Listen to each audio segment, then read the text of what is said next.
This content should not be construed as financial or investment advice.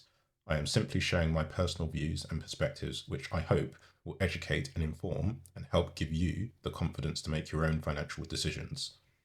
If you need financial investment advice, please seek in-person advice from a qualified, experienced, and regulated finance professional. YouTube will not save you. Okay, so round two. So this is the second video that the Stoic Man created regarding crypto being a scam.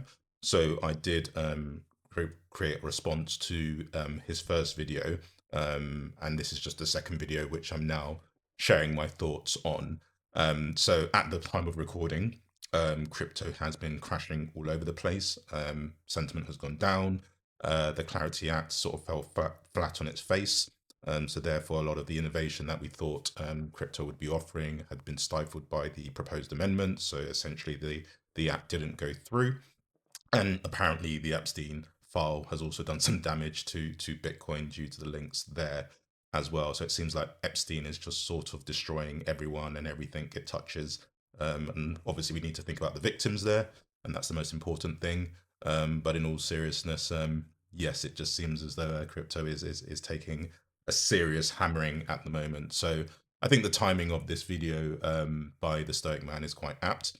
I think, as I mentioned in my previous video, this is a good time to revisit the topic and the validity and utility of crypto as a whole, and basically have some sort of a constructive or friendly discourse regarding this. And this is one thing I do like about Stoic Man.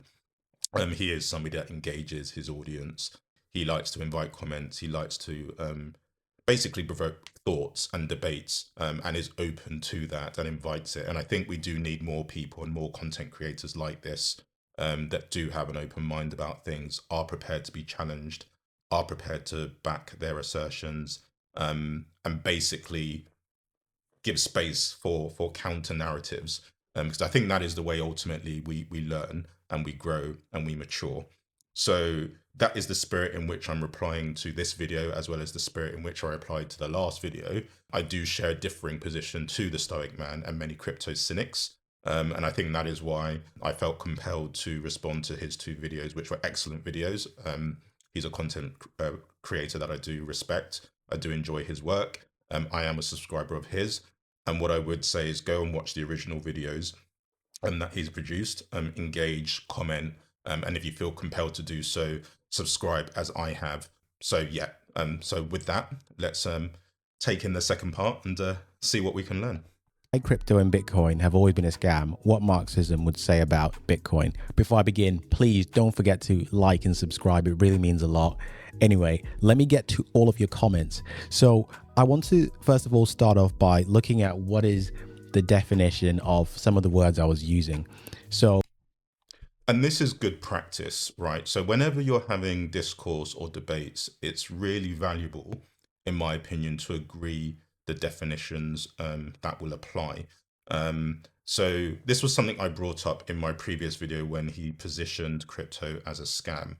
And my rebuttal to that position and that assertion was the fact that one would have to demonstrate there was intent to deceive or trick or be dishonest from the outset, right? And that's essentially what we're looking at here when we see this definition. Now, it's possible this is the case. And as I mentioned in my previous video, there are many people I respect in this space, such as James Janney, for example, who's a massive content creator on YouTube, and Gary Stevenson, who, again, they don't say this explicitly, but they do have a very, very cynical view of crypto. So Stoic Man's position is very, very consistent with many, many people I respect and follow, essentially. So I think there is a lot of validity in asking this question and still manning and playing devil's advocate with respect to counter arguments when doing your due diligence on any investment opportunity, if you see crypto as an investment opportunity. But as I say, by looking at this definition here as to what a scam is, I don't think crypto projects inherently meet that definition. I think where we do see scams involving crypto, it represents opportunism by bad faith actors. And that is why we see things like meme coins, pump and dumps, for example, These are not real crypto projects in my view, and they take advantage of psychology and essentially FOMO, right? And typically, there are pre-sales, so to speak, prior to general release, in very sort of informal terms. And then once these tokens are released, many of them are immediately sold straight away. And these were not available for public sale ahead of time. So these are clearly meeting the definition of a scam. But Bitcoin, for example, is not something that meets that definition. I wouldn't view it as a meme coin. I wouldn't view it as a pump and dump. And therefore, I don't think crypto would be positioned as a scam as far as I'm concerned. A scam is a dishonest plan for making money or getting an advantage, especially one that involves tricking people. So I spoke about the word value and how from neoclassical economics to today, value is describing typically the price of an asset. Yeah, and this is where I would not agree, right? And I think, again, this is why it's helpful that he shared these definitions with us, because we can even see here, actually, we have value in a business sense, for example. So what we're seeing here is that it's the monetary worth of something. Essentially, that's the top definition. So basically, money is the metric of value when we think about value from an economic term. And then the bottom definition is referring to, again, monetary worth as a way of measuring value. Now, what I sort of asserted in my previous video is that value and money, i.e. the money you pay for it, can be disconnected, right? And i.e. the price, the exchange price, as the Stoic Man mentioned in his previous video, may not be connected or may not be a reliable measure of value. So yes, you're ultimately going to measure value in an economic sense in terms of the transaction and the value of that transaction, but that assumes that it was a fair transaction. It wasn't there was no controlled party. So again, it wasn't a forced transaction. And essentially, the market value reflects its real value. And very rarely do those two things align, right? Typically, you're either underpaying or overpaying, ultimately, for things, no matter what it is. So I would never view the price as reflective of something's actual value. To me, value is always something that is perceived, and what you're prepared to pay, i.e. what the monetary amount that was exchanged in order to transfer that value from one person to another, represents desire, or it represents a captive market or necessity, right? That's ultimately what it's representing, rather than this absolute measure that can be quantified in monetary terms. And bear in mind, monetary is an inflationary asset, right? So the more you pump out, essentially, relative to the asset, the money itself is losing its own value, right? So to me, value is a relative term.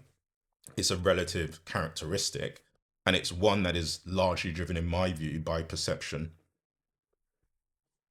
If we look at this definition here, it says that value is the monetary worth of an asset, business entity, goods sold, services rendered, or liability or obligation acquired. So in economic terms, value is the sum of all of the benefits and rights arising from ownership. But from a Marxist perspective, value is not just the price. The utility of a thing makes it a use value. But this utility is not a thing of air. Now, whilst when Marx was describing real commodities and real physical goods here, we can still also have non-physical goods and services that provide value and utility. An example is video editing software. Being limited by the physical properties of the commodity, it has no existence apart from that commodity. A commodity such as iron, corn, or a diamond is therefore, so far as it is a material thing, a use value, something useful. So in simple words, that's not a word salad.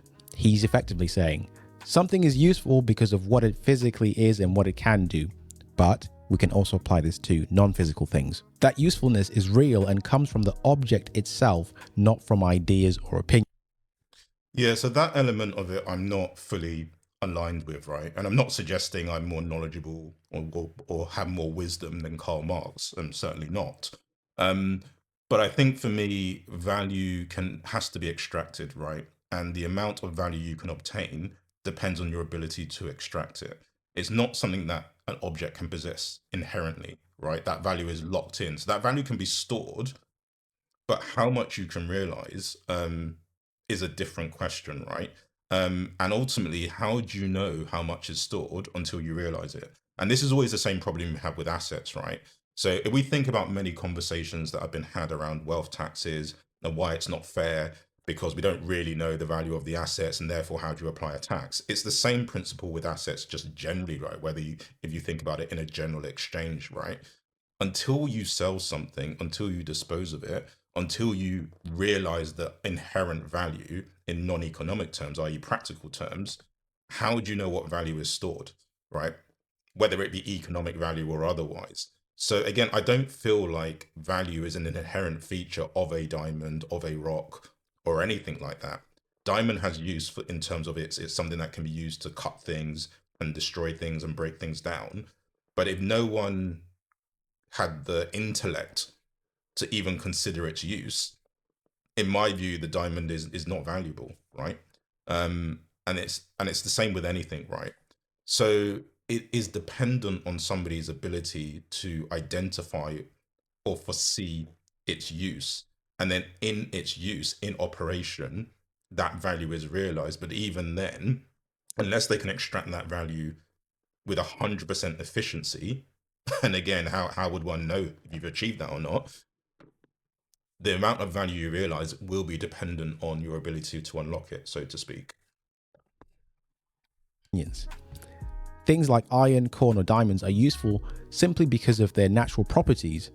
How useful something is does not depend on how much work it took to make or get. And I disagree with that, right? So yes, this is Karl Marx, but I am free to disagree.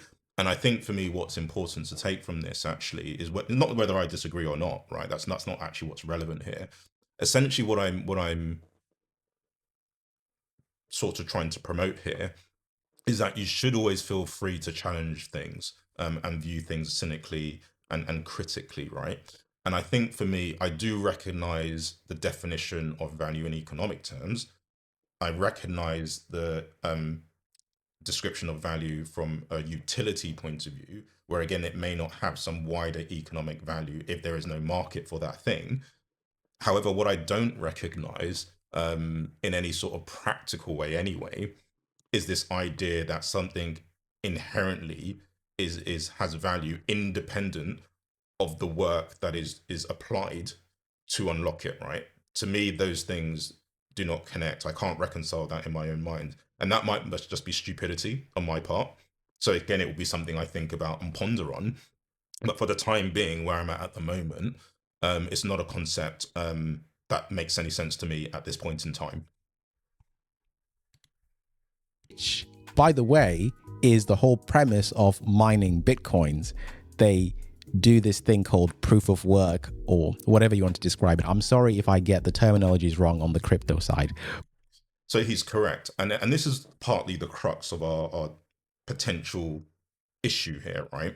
So as I've just mentioned before, so he's correct with respect to proof of work. That is what happens with Bitcoin. So what happens is that essentially a problem is created when they basically release, for want of a better word, more Bitcoin. So again, it's something that's a controlled release through tokenomics, and that's just basically Bitcoin monetary policy in simple terms. And then basically computers or Bitcoin miners compete to solve that problem through more and more computation. And basically that work is reflected by Bitcoin and increasing and enriching the blockchain as a whole. And they're rewarded with Bitcoin for doing so, right? So if you take the view, like I would, that how much value is relative to how much work is put in that you can extract, then you're more inclined to see value actually in a blockchain, in Bitcoin. But if you take this literal definition as Stoic Man has interpreted it, as something that is inherent, the value is inherent in something in itself, and it's independent of any work you might put in, then clearly you're going to be very, very cynical of the premise that Bitcoin in and itself can offer value, right? So it's important to understand the counter arguments here, and I think this is ultimately what I'm taking from what the Stoic man is presenting to us here. That is my interpretation of his position. So I could be wrong. Without talking to him, I don't actually know, right? But that is ultimately how I see things at this point in time, and it makes sense to me why he would take a differing view than I would regarding the potential value or otherwise of Bitcoin and crypto technology in general. But that is not how we would look at the value of Bitcoin. And with that being said, I'm going to address the comments line by line. Okay, what can I do with £500 if their value goes to zero or any other currency? So I described that you could use that money for art, you can use it for fuel, the paper currency, or you can reuse the copper or the metal in the coins. So there's a Yeah, so just because it has some practical use doesn't mean it has value, right? And it doesn't economic value. I should sort of stipulate that, right? So it has value to you because it offers you something practical, right? So again, you can potentially use it as art, and we'll come back to that point in a minute. He's suggesting you can use it as fuel. I would probably dispute that and say it's probably best at kindling at best. How much fuel can paper provide? And coming back to the point I was making regarding something having value inherently, right, independent of work, I this is where I have a problem with copper, for example. So copper does have value that is understood, economic value, to be clear, as well as, well, economic value predominantly, and it does have practical value.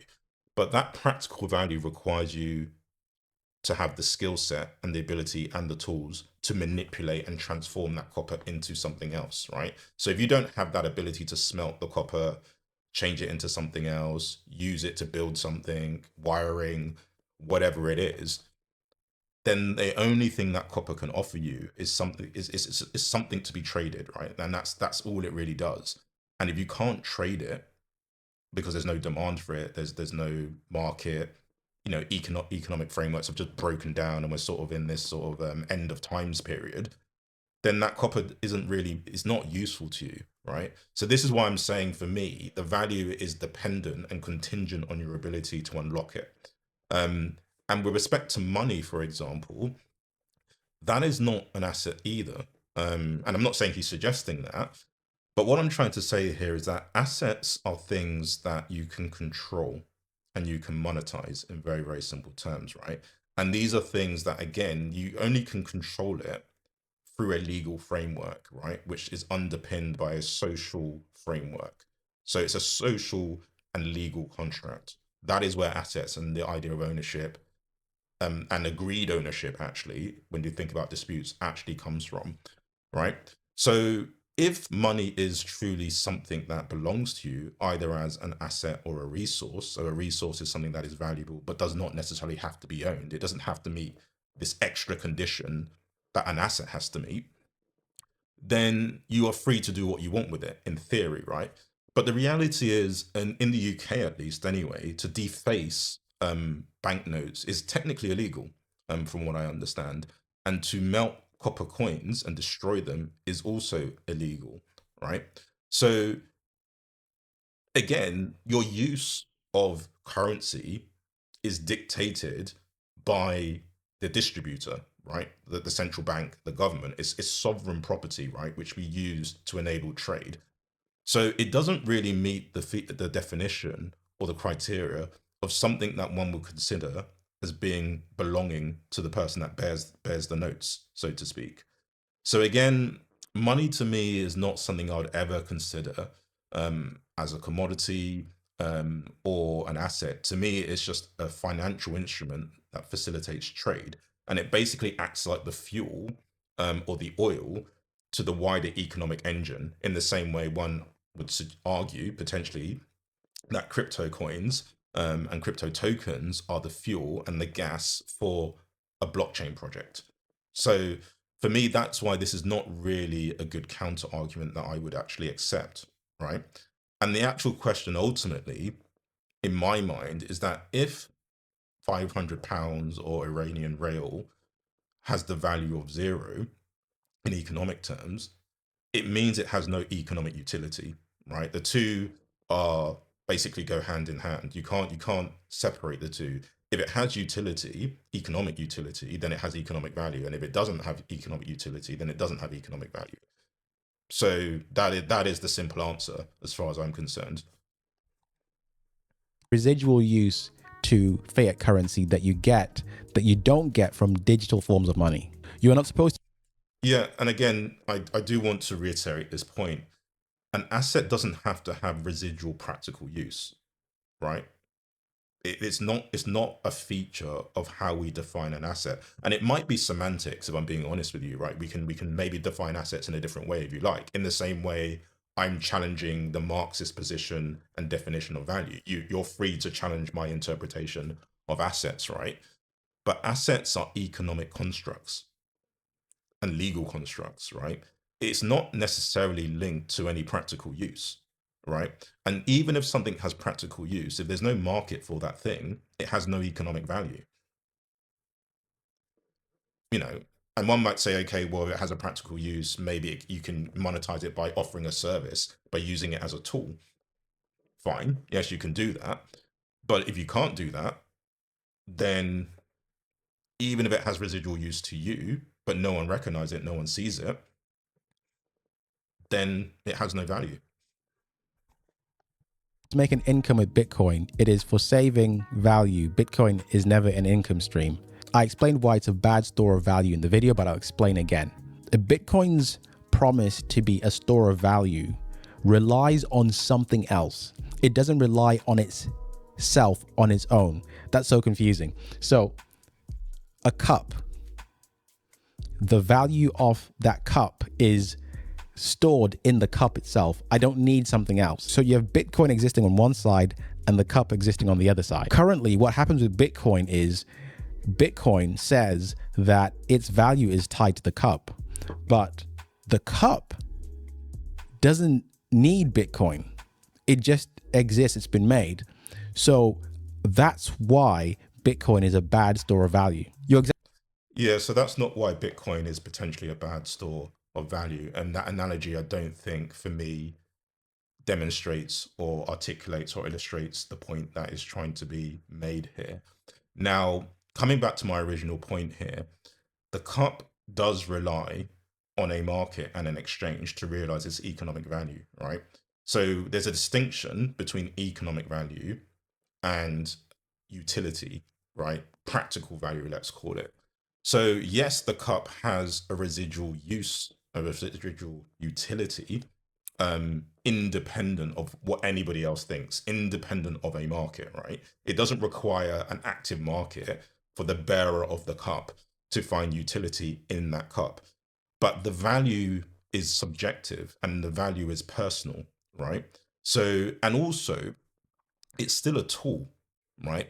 So if you cannot physically pick up the cup for whatever reason, to say, unfortunately, you don't have any hands and you don't have any artificial hands and you have no one that can basically care for you and help you use the cup, then the cup has no value in that regard. If there is no clean water or clean drinkable liquids of any kind, then the cup offers you no value. And that's the point I'm trying to make. And if you want to actually objectively observe and realize any locked value in the cup, a market is required, right? Somebody needs to be willing to pay for it, because otherwise any other valuation you can think of would be theoretical, and it'd even be very, very difficult to come up with a theoretical value if there's no active market. So again, the fact that this cup has utility in and itself doesn't make it a better asset than a Bitcoin, actually. The cup has value in an economic sense because there's demand for the cup and for what it can do. And equally, Bitcoin has a perceived demand value and therefore a demand, a real demand. So therefore, the question is, which is the better asset, actually? That's actually the question I would be asking myself. And maybe the conclusion one might come to is that Bitcoin is a really, really, really bad asset. So bad that actually I'd rather invest my money in cups, right? And that's fine, right? But the point I'm making is that to come to that conclusion, it's important that we're considering, in my view, the I don't want to say the correct things because that's not the right words, right? But I think we need to get there in a very rational and logical way, and be very, very clear as to why we're coming to the conclusion we're coming to.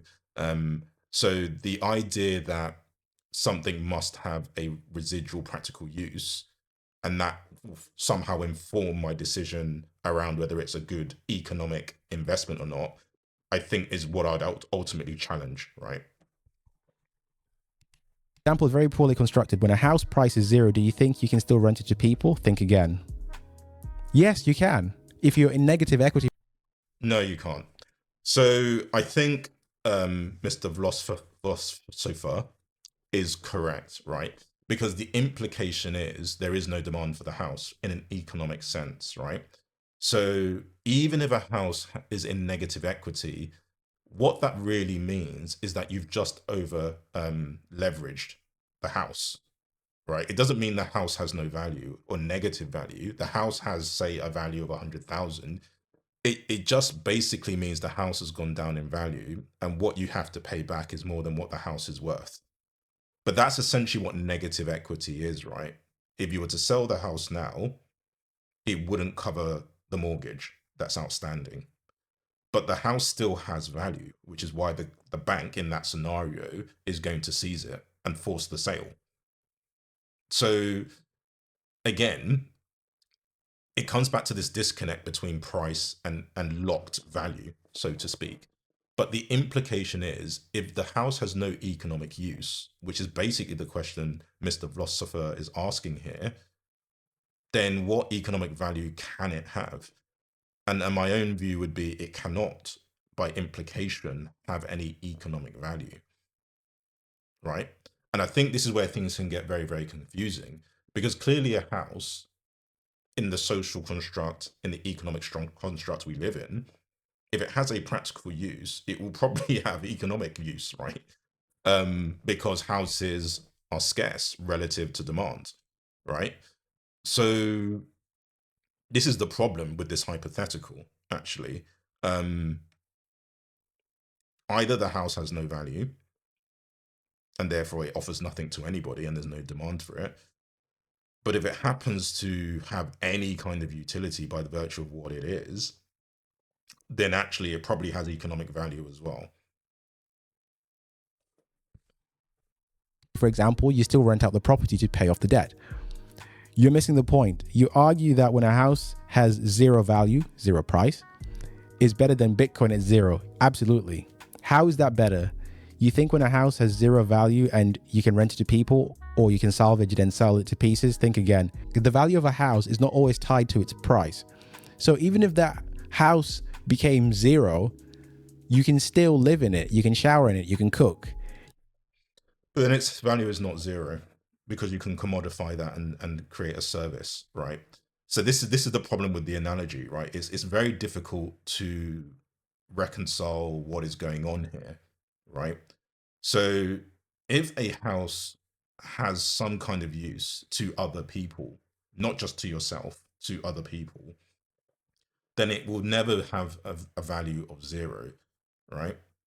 The only way I could see a scenario where the house has a sort of economic value of zero is if there's laws and regulations that dictate that is the case and that it prevents you from commoditizing, so treating your house as a commodity or an investment or subletting or renting. So basically you're just not allowed to do these things. And in that scenario, maybe a house might be zero. But even then, I think most people would still want to live, in a house as opposed to living outside of a house. So that's the difficulty here. But let's imagine, you have a building that is literally worth zero, right? And you have a Bitcoin that is worth zero. I think in either scenario, it's like, well, why would you want to be burdened by this property you've got to upkeep and protect and look after when there's nothing to be gained from it? Maybe there's still council tax, right? Because you have a property that's worth nothing, apparently. I don't know, right? Whilst with Bitcoin, at worst, it's a sunk cost, right? I mean, beyond that, you just cut your losses and move on. There's nothing else. You're not, you're not anchored by anything. There's no other responsibility. So I'm not sure that that is a worse scenario than having a property that is worth zero, is essentially what I'm arguing here. I'm not sure it's better or worse. I think they're both equally terrible. You can do all sorts of stuff in the house. Bitcoin, not crypto. I used to think like what you're thinking right now 6 years ago. I kept my falsification process until it eventually evolved my perspective. And I would like to encourage you to keep falsifying your own thoughts as well. I mean, I'll take the advice on board, but it doesn't change what I'm saying in the video. And I do agree with the Stoic man here. So I think it is good. And I think, I do believe the Stoic man when he says this, which is why he's obviously going through the comments and being very transparent about this. He is someone that is open-minded and will take things on board, and take things in good faith, and challenge himself and challenge the person that left the comment. And it's something I could have done, right? I could have added a comment here. But as I said, because of the quality of the work he's done and the fact that I feel like the videos are very thought-provoking, I felt actually I'd rather respond in this format and in this capacity, just to basically flesh out my own thinking, my own reasoning, rather than sort of, leaving a long essay in his comment section, right? Nobody has time for that, right? So I think for me, ultimately where I'm going to get to with this is that it's important to stick to your own convictions and your own guns, right? And stick to your guns, so to speak. And it's not about being narrow-minded or stubborn. And I don't think that's what I am or what the Stoic man is, for example. But it's important that what is going to be helpful, right, is if you can strongly advocate for your position whilst remaining open-minded. So it's not helpful if we all agree, right? So the fact that the Stoic man has a very different position than many of the people in the comments and myself ultimately will lead to a place where hopefully we're all more informed moving forward. And that is the way you need to see this, in my opinion, right? So he should strongly hold his views, and invite us to get him to maybe think or consider other things, right? But my job is not here to change his mind, in the same way his job is not there to change your mind or my mind, right? We all have to form and take responsibility for our own conclusions, our own decisions, etc., etc. But by hearing the other side, right, and still manning their position and really trying to see from their point of view and really trying to be empathetic from where they're coming from, it is a really good way of doing due diligence around your own, for example, investment decisions, right?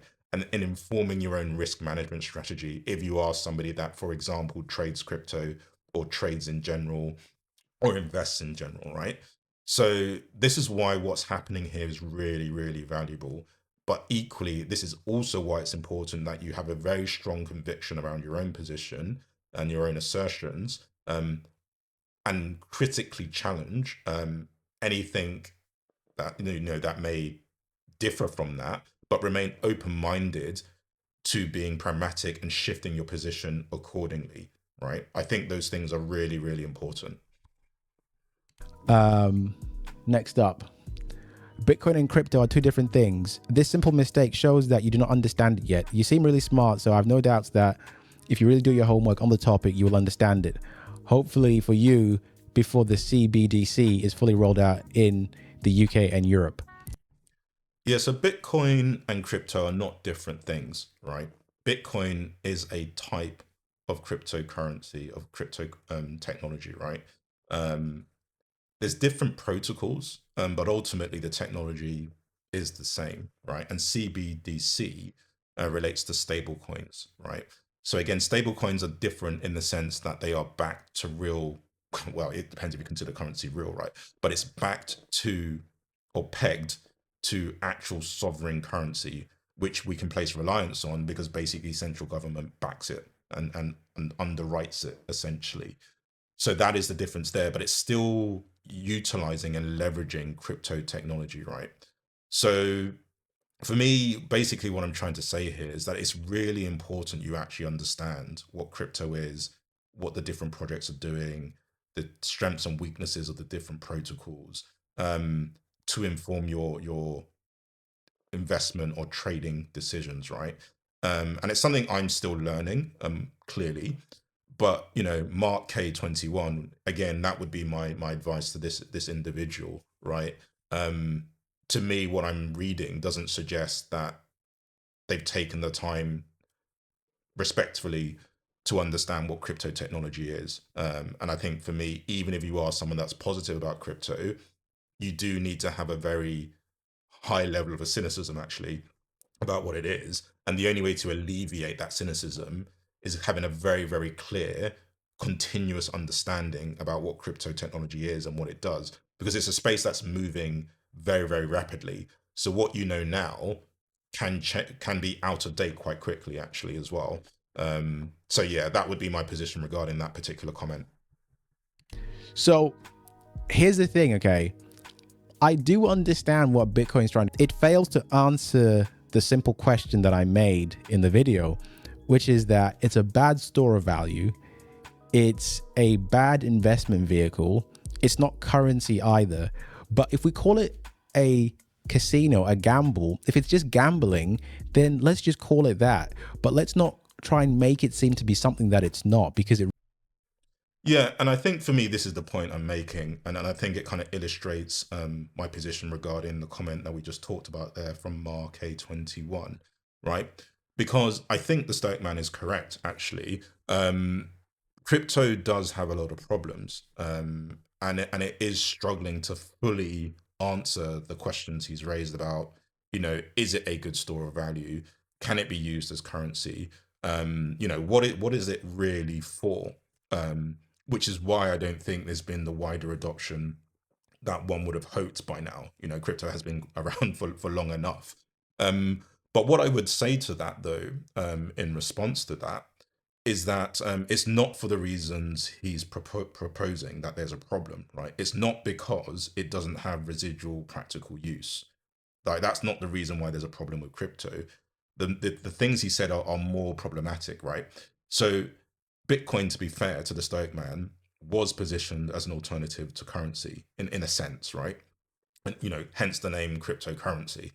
And in my own view, I think it failed to be get adoption or even be a good way of being used as an alternative to money, fiat, essentially.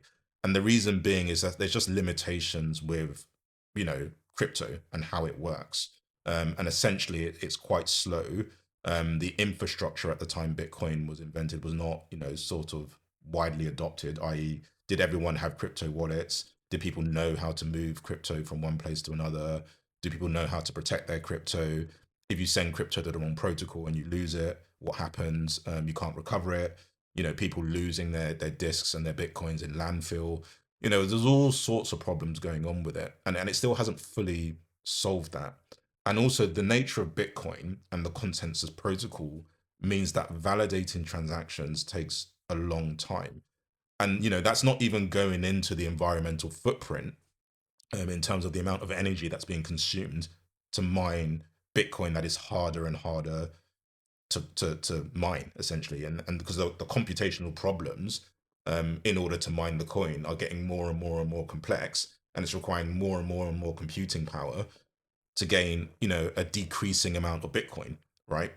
So it is very, very problematic. And then in terms of the question around store of value, again, this is why the Clarity Act was going to be really, really important, because it would have offered an extra layer of protection. Because if the institutions now were involved, it would be in a position where it'd probably be a bit harder for governments to sort of outlaw it or ban it, which at one point in time or another, there were attempts to actually ban Bitcoin, for example.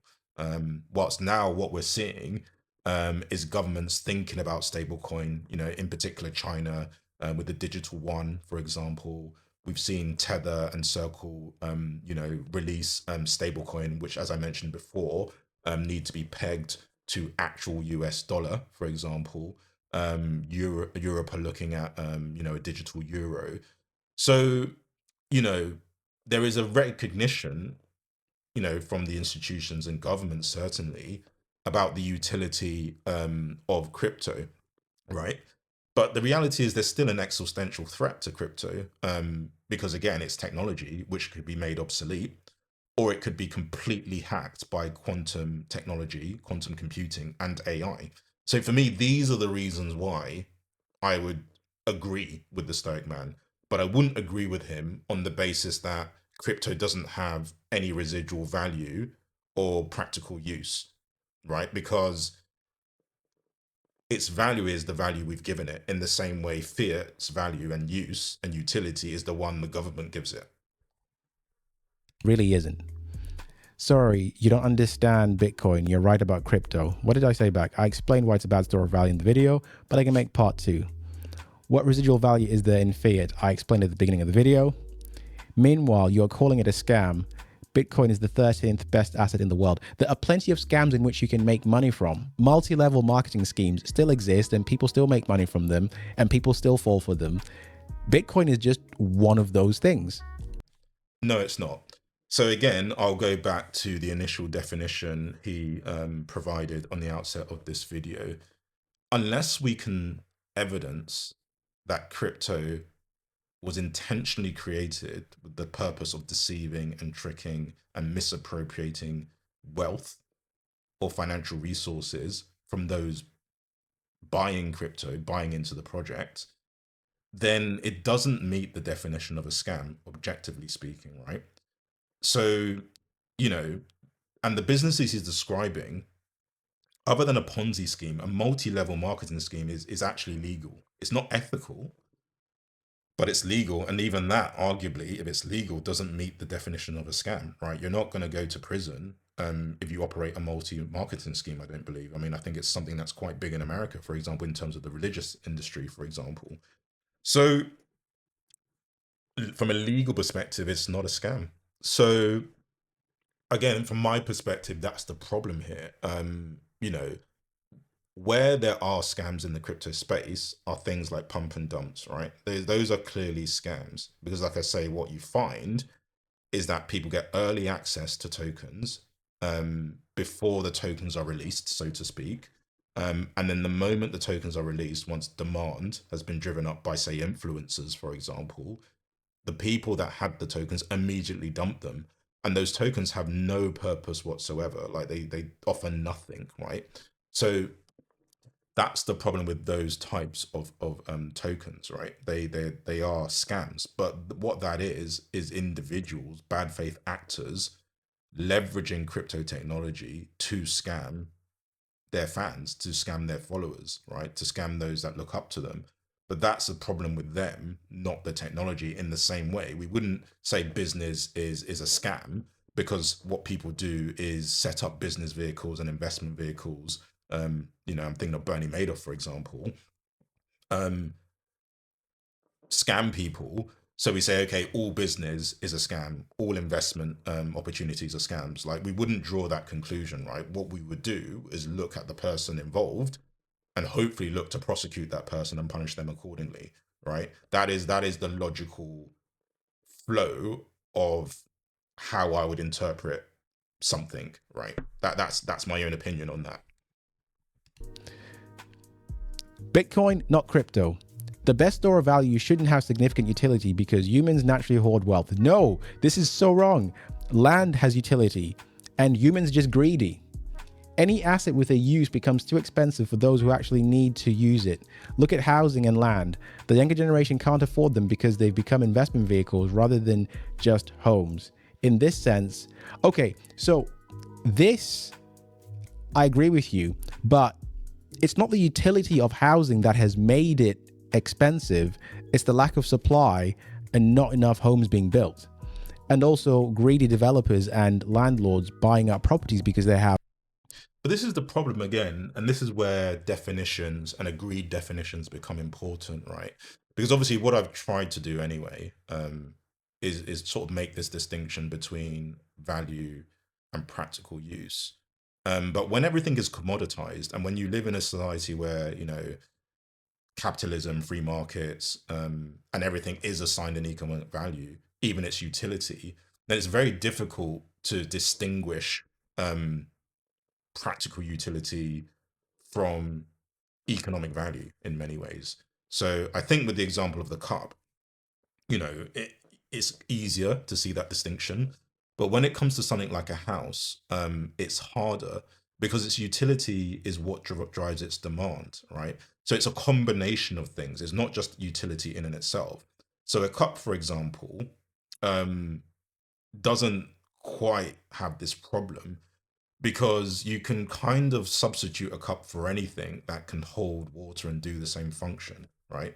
So that is what undermines a cup's actual value.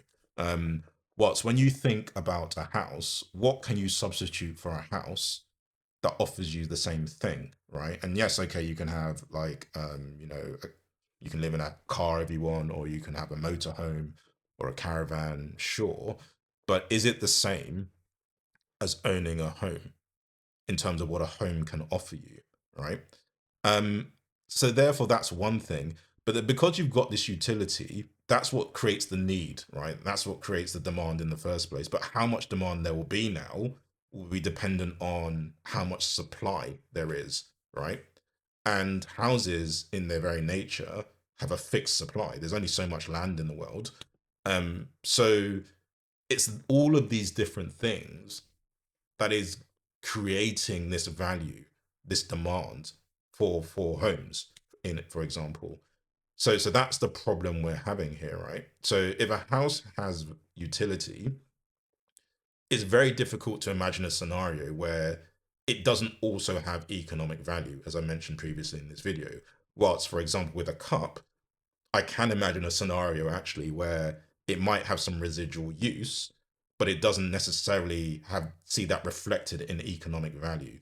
But what is common to all of these things is that there must be a demand and there must be an active market. And without that, we can't realize or unlock the value, right? So even if we accept a house has a lot of economic value, if you have a £10 million house and you must sell it tomorrow and you cannot find a buyer tomorrow because your house is that expensive and it's a very limited market of people that can actually afford your home, and the people that could afford your home are very, very discerning, then you're not going to realize £10 million worth of value in that scenario. It's highly unlikely, right?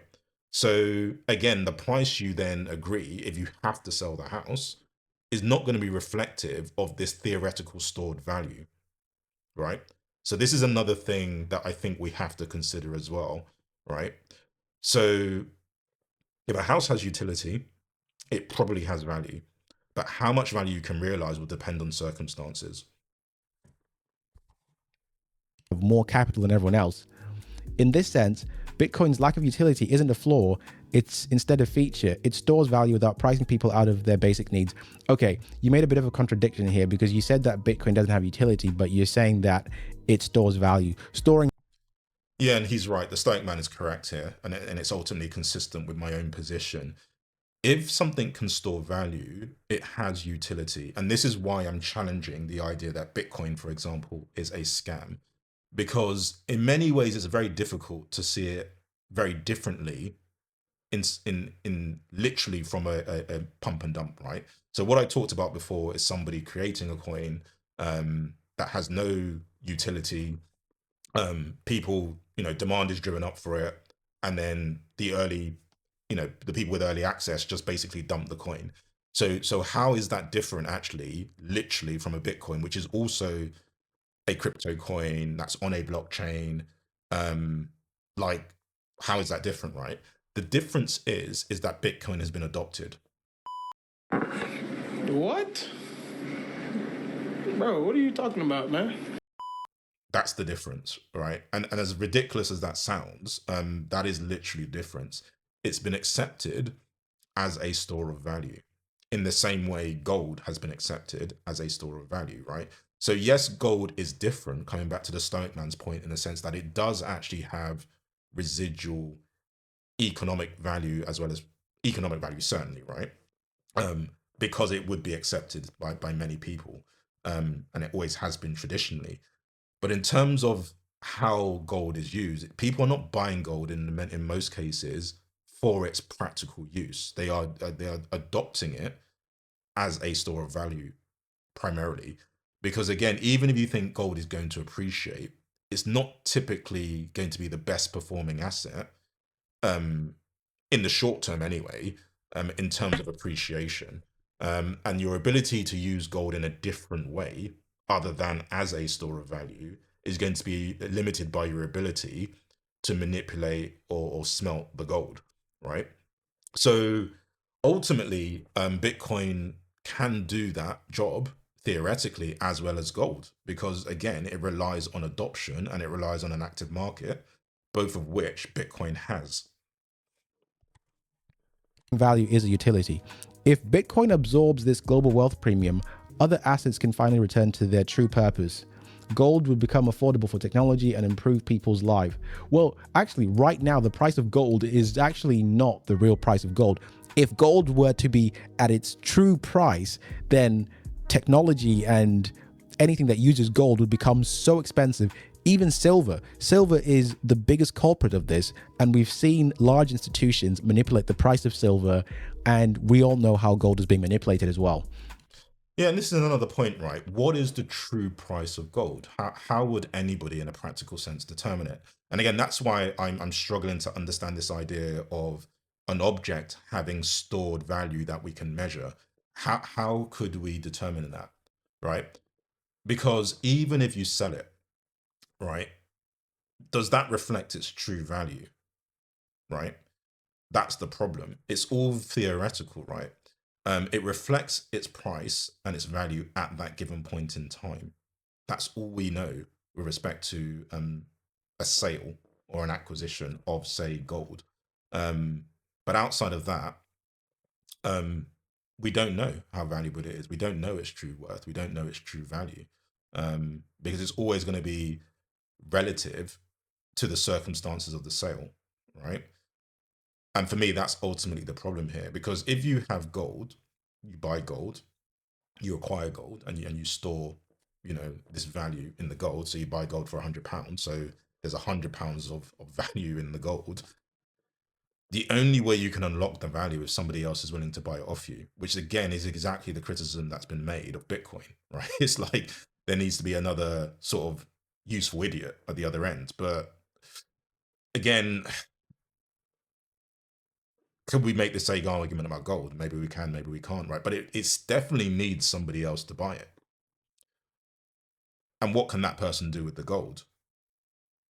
Unless they happen to be, a goldsmith or something, right? What are they going to do with it? They're probably going to hold it, and then they're going to find another useful idiot down the supply, the chain to sell that gold to, right? So again, I'm struggling to see why gold is better than Bitcoin, other than the fact that gold is not threatened by obsolescence, right? That to me is the difference between both gold and Bitcoin. Outside of that, I'm struggling to understand why gold is safer and independent. Its value is independent of, say, adoption in a market. Rather than being worshipped as bars in a safe, even luxury watches and designer bags would be bought to be worn and enjoyed, not locked away as investments. By separating money from utility, we stop worshipping objects and start using them for what they're actually made for. And that's the world where the real store of value has no utility. Okay, so this is a true statement. I agree with what you're saying here, but the reasons why this happens is because capital finds a way to park itself into something that keeps its money safe. If designer handbags and luxury watches became affordable to everyone, then wealthy people would stop putting a lot of their money into those things, and they would park their money in other assets that could be adjacent to them. So in the same way that you can only buy a regular house on a regular wage, you can't buy a mansion, or you can't buy access to a big townhouse in the middle of Belgravia, for example, doesn't mean that you still can't buy a house elsewhere. It just means that to be able to buy in that area, you need to have a lot of money. So Yeah, so this is the problem, right? So if you keep tying price to value, the implication is if something is more expensive, it must be more valuable, right? And I think for me, that's a flawed way of viewing things, right? Because, luxury goods are expensive usually because there's a lot of demand, right? That is the reason they're expensive. It's not the other way around, right? It's not there's not demand because it's expensive. It's expensive because of demand, right? And I know again that sounds like semantics, but I think for me we do need to be clear about this. So the reason people will put their money into things like luxury goods, luxury watches, bags, is because in many cases they may be law around the product and the name and its heritage. So if you think of a Rolex, for example, Louis Vuitton shoes, where it has like red soles. There might be something very unique about the person that made it and the history of it. These are all sentimental things, right? Which again, arguably, you could say is stored within the product in itself, right? But ultimately, really, what I'm trying to get to here in a very simplistic way is the same argument I've been making all along, right? If there isn't an active market for these goods because there is no demand for them, they're not desirable, then what you're going to find is that people that want to preserve their wealth will not put their money into those things, right? They're not going to just look at expensive things and say, oh, that must be a good store of value. Let me buy that, right? And I don't necessarily think the Stoic man is saying this, but I do think it's important. I do feel compelled to clarify this point, right? And this is why I'm arguing so harshly around the fact that the price of something is not a reliable measure of its value. What it tells us is sentiment, right? It tells us about demand. It tells us about monopolies, captive markets, um, you know, its essentialness, right? If something is essential and rare, that is the kind of thing that's going to drive the price up, unless that price is regulated down, right? So again, I don't think the idea that people are buying expensive watches because they recognize it as a good store of value because it's expensive is something to me that's going to lead to good investment decisions. So with this one, again, I have to disagree. Let's go on to the next one. Okay, so then I responded to your comment, and then you said, well, it's extremely counterintuitive to even start thinking that valuable assets should be useless for the better future of most people anyway. No, assets here, when you're saying valuable asset, you're talking about price. The price of an asset is subjective, but its use is often objective. Value in modern economics. No. So its use is not objective, right? So its intended use might be objective because that will be dictated by the inventor of the thing, right? But its actual use is subjective to the person that owns it, right? So coming back to the example of the cup, maybe that cup in somebody else's hand is a piece of art. Maybe that cup is something decorative that they just put around the house, for example. Maybe that cup to that person is a hat. Maybe it's something they use to shovel soil, right? How it's used is entirely up to the imagination of the person that has it, right? And that's why I'm arguing its residual use, if we're ignoring economics, is subjective. Tied to the price of an asset, but its value is more than that. If you can't do anything past its exchange value, then it has no value, is what I meant to say. Then they respond, kind of disagree. You are confusing use value with value itself. I'm not. For example, money is valuable because it transfers purchasing power across time. If money had a use like gold in electronics or houses for living, its price would be distorted by people who just want to store wealth, making those essential things too expensive for everyone else. Well, actually, money does have a use because we use money to create commodities. So in a way, so money doesn't create commodities, it measures the value of commodities. So think about the definitions at the beginning of this video, right? Value was defined, broadly speaking, in economic terms, and the measure of economic value, the given measure by central governments is their own central sovereign currency or token, I dare I say, right? So it's simply the way we measure the value. Now, you can get that measurement wrong, which is why the price can be too high and you overpay, or it can be too low, right? That's the key distinction here, right? But money doesn't infer value, actually. That's not what it does. And that is why I see money as an instrument to enable and facilitate trade. And it can be relied upon, as I mentioned before, because the government says so. That's ultimately what it is. So it's been adopted by regulation, right? So that is why money has use. But money in itself does not have value, right? It doesn't have more or less value because it has some other kind of use, right? Its only purpose is to enable you to grow and acquire assets and therefore become wealthier. That's what it's there to do, as well as allowing trade. And the more trade that's happening, the more money you need in circulation. That's ultimately what it's there for. And then when everything is said and done, the money tells you who is owed what, right? So that's the way I would think about money in practical terms, right? If I have £10,000 and you have £20,000 at a given point in time, the implication is you will be once that's settled twice as rich as I am if we both buy similar classes of assets and make similar investment decisions, right? That's the implication. Money is more productive than Bitcoin because we use money to pay for services and to pay for things, and we get a commodity out of it. So its use is actually tied to its existence in a weird.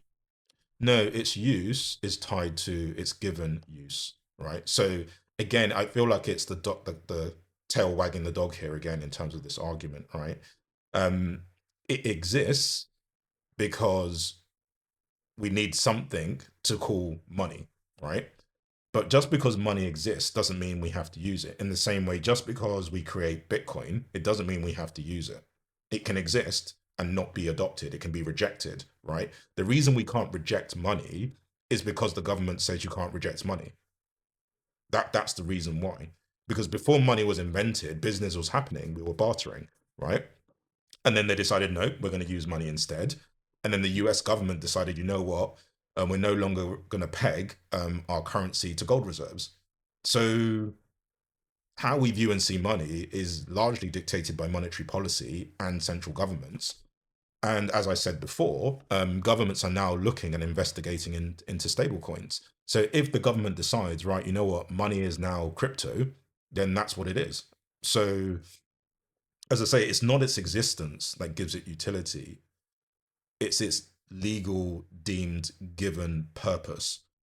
And in this case, by central government. That's what gives it its utility. Where you've just kind of explained why fiat currency is useful. And that's for the same reason why people that buy Bitcoin and these other cryptocurrencies end up always selling them back to fiat currency, because that's the ultimate commodity that you want. You want to have. No, it's not the reason why. We don't know the reasons why, but that's not the reason why. Because that's like arguing anyone disposes of gold or any asset for fiat money is because they prefer the cash to the asset, right? And that's not necessarily the case. What they're doing in that scenario is realizing value, and converting that value, let's say economic value, into something that is more widely adopted, right? That's essentially what's going on. Because as I say, the accepted token of trade is fiat currency. That is the reason why we need it. It's because, again, the government makes it so, right? So if I have Bitcoin and I want to buy a car, for example, and I go to the dealership, unless that dealership is willing to accept Bitcoin, then I must sell the Bitcoin, hopefully at a profit, so that I have cash. And then provided I meet the legal requirements and, I can prove my source of funds to the dealership, then they, broadly speaking, must accept the value of the money as legal tender. And again, the value of that car is going to be measured in legal tender. So it's more convenient to pay in that currency to avoid essentially translation or FX risk, for example. So again, if I was to go there with euros, clearly that's not a good idea if they're selling me the car in pounds. And they probably wouldn't accept the euros in the same way they wouldn't accept the Bitcoin. So it's not because it's Bitcoin that there's a problem, right? In the same way, because again, if I have any currency, if I went there with pesos, naira, to a car dealership, are they going to accept that because it's money? Probably not, right?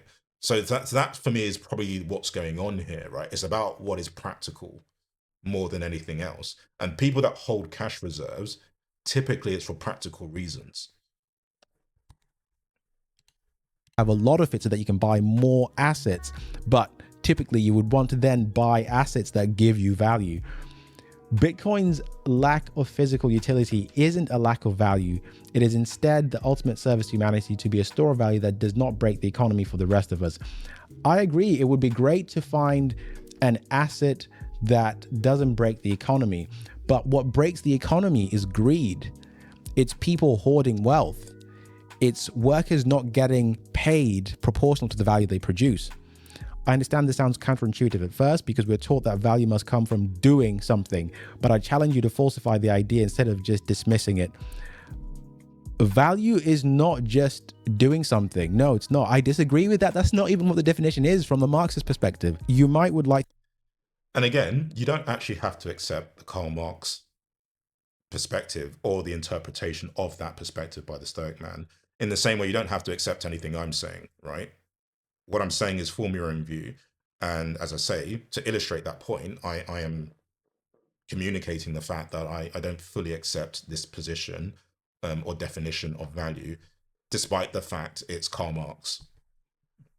To try asking an AI, a neutral sparring partner, to find flaws in this logic. Why would a store of value with zero utility be better for society than one with high utility? You might be surprised to find that when the store of value is just a store of value with pure monetary value and with no other utility, can't live in it, can't wear it, can't use it as the important parts of any technology of mankind, the world would actually become more affordable for everyone. Okay, yeah, I agree with him. There's just so much going on here, and this is why it's so important that we're very clear about the definitions of things. So I have made a video about my interpretation of what an asset is. I have made a video about my feelings around crypto. And I think for me, this is why it's really, really important, even if your definition is flawed, actually, even if my own definition is flawed, that we're very, very clear about our positions.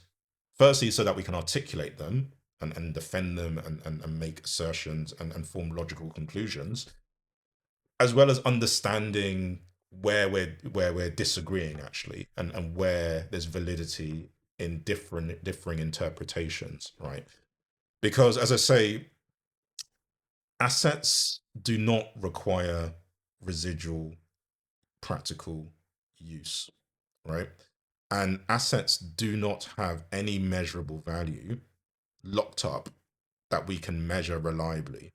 Even through a sale, actually, it's very difficult to look at that sale and be very, very confident it reflects the true value, the true locked in value of that particular asset.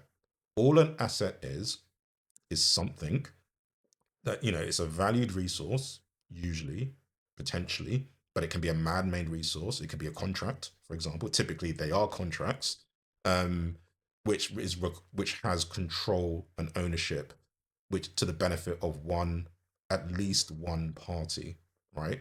And therefore, it requires enforceable legal frameworks to exist. And then the second more important feature is that it grants you through these rights access to future cash flow or improved financial terms, which is basically future cash flows, right? There's no mention of practical residual use. It doesn't require this. Whilst a resource, when we think about practical use, is something that doesn't necessarily require legal frameworks. It can have a practical use that you can recognize independently of an economic market, for example. But that use and that value will always be, in my opinion, subjective, because it depends on your ability to unlock that use and think about and invent a use that is practical to you, which you might then be able to make it economic, right? Um, or it may not, right? And as I say, an example of that might be a piece of art where, you know, for you, it makes you feel good. You can enjoy it. It has a lot of value to you. But if nobody appreciates it and there's no demand for it, then it has no economic value whatsoever, right?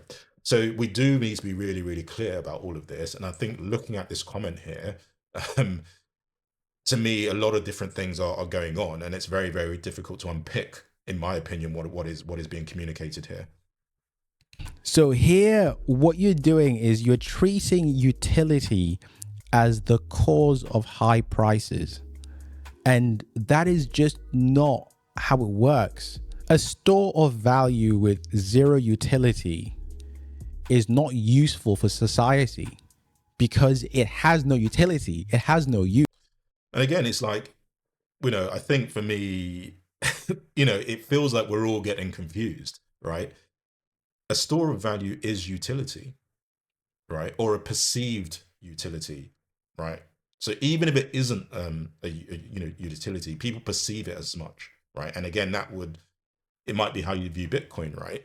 So it does have utility. It's just how valuable is that utility to you, right? Which comes back to the subjective point and how much you're willing to pay for it. And that's what's going to influence the exchange price, right? So again, it's like, on the one hand, we were arguing that utility could be an indicator of value. And again, a house is a good example of this. We're then arguing that utility is independent of value, which I'm struggling to get my head around. We're arguing that value is locked into objects under the Karl Marx definition and the interpretation of that, independent of any work being put into it, which again, I struggle to understand. Because to unlock utility, you must put in work, right? What you get in is what you get out. So again, I'm kind of losing track now with these comments and what's going on and the sort of contradictions all over the place. But it's also not what would cause the price of that thing to increase. The problem is who owns the asset and how scarce are the asset, or how scarce is this thing? That's what creates the demand, which No. So just because someone owns a very scarce asset, well, okay, just because somebody owns something that is scarce doesn't mean it's valuable, right? It's only if that scarce thing is useful, which comes back to the point around how can something have utility without having economic value? If it's scarce, right, it can't be substituted. So again, that's why there's a distinction between the cup example, for example. If this was the only cup in existence and there was no other way of manufacturing another cup, and it was essential to something that was critical to your survival in terms of what it could do, and nothing else on earth could do it, then it's going to be an asset, and its price is going to be pretty astronomical to the point where there might even be wars over that particular cup, right? So this is the point. The scarcity on its own doesn't make it an asset. Its utility on its own doesn't make it an asset. The thing that is common to all of these things is demand, right? And that demand might be perceived, or it might be real, right? So for me, this is why I'm struggling with this line of inquiry, this line of debate, this line of discourse. It seems to be detached from the need of having an active economic market. And for me, that is probably the common feature of what dictates whether something can be an asset or not, and whether or not that thing will appreciate in value over time. And things like scarcity and utility will help accelerate, you know, the appreciation of an asset, I would say. then increases the price. But society benefits overall when things that have a utility that's useful to society are more affordable. Anyway, guys, thank you all so much. Don't forget to give my page a follow, please. Really means a lot. I will see you at the next one. Good luck. Yeah, so again, as I mentioned from the outset, really, really good video from the Stoic Man. As I mentioned at the beginning, definitely check it out and leave comments, engage, and form your own views of what he's been communicating. And I think ultimately my own position would be, definitely form your own view around crypto, around investment opportunities, educate yourself. If you are curious about crypto, as I say, take the time to read the white papers, get familiar with the industry, seek advice, learn how to protect yourself in the crypto space. And what I mean by that is learn how to transfer assets, learn how to recover assets, learn how to use cold wallets. So these are wallets that you hold, separately. Learn how to use warm wallets, learn about custodial arrangements, learn how to interpret, crypto information, tokenomics, really educate yourself, and maintain this cynicism, the same level of cynicism, I would argue, as the Stoic man. Whilst if you are somebody that's already in the space, definitely take heed of those that are detractors, because many of these people are very intelligent, successful people. Warren Buffett being a very famous example, and that success doesn't make them an authority. To be clear, that's not what I'm saying here. But what I'm saying is that it's always important to stillman the counter position. There's always value, in my opinion, in doing that, and certainly think about your own risk management strategies, for example, because as I say, what we're seeing in the market right now is very, very real and has nothing to do with whether or not, the Stoic man thinks it's a scam or not. What we're seeing in real time is crypto crashing and fluctuating all over the place. So if you're somebody that's trading and you're relying on living from this is going to be a rough time, right? And you do need to take what we're seeing very, very seriously. But all in all, as I say, for me, the way I see things is crypto a scam? Like this is the question from the outset in both these videos. And my own view, as you can probably imagine, is no, right? It can be a scam in the same way any investment opportunity and any business opportunity can be a scam. And it's about protecting yourself accordingly and being cynical, certainly. But crypto doesn't meet the definition of what a scam is, not provably so anyway.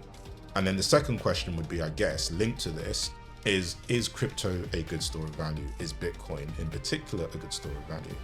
And my argument would be, it could be, right? And this is where the Stoic man's position is much, much stronger, in my opinion. Crypto lacks regulation, right? And this is a problem with crypto. It lacks safety nets. And also there is a learning curve to use crypto safely, as I've mentioned before. So if you make mistakes with crypto in terms of transferring things to the wrong wallet, if you give out your seed phrase, if you give out your private keys, if you lose any of your cold wallets, so these will be things like your USB sticks, for example, then there's pretty much no way of recovering those assets, unfortunately. And if you do lose these assets, there's no consumer protections in the same way. If you have 80,000 or so in the bank, I believe, and you're defrauded and then that goes, or the bank collapses, or there's a run on the bank, then typically the government's going to step in and offer you some level of protection. Whilst if, for example, Coinbase crashes, for example, you're not going to see that protection in terms of assets being recovered or the monetary value being recovered outside of a normal administrative liquidation process, for example. So again, it's really, really important that you are very, very educated around the space to realize the potential value that can be achieved. So yeah, so I would say take notice of what the Stoic man is saying. We have all been warned. I will definitely reflect on what has been communicated for sure. But hopefully that was useful. And until next time, peace.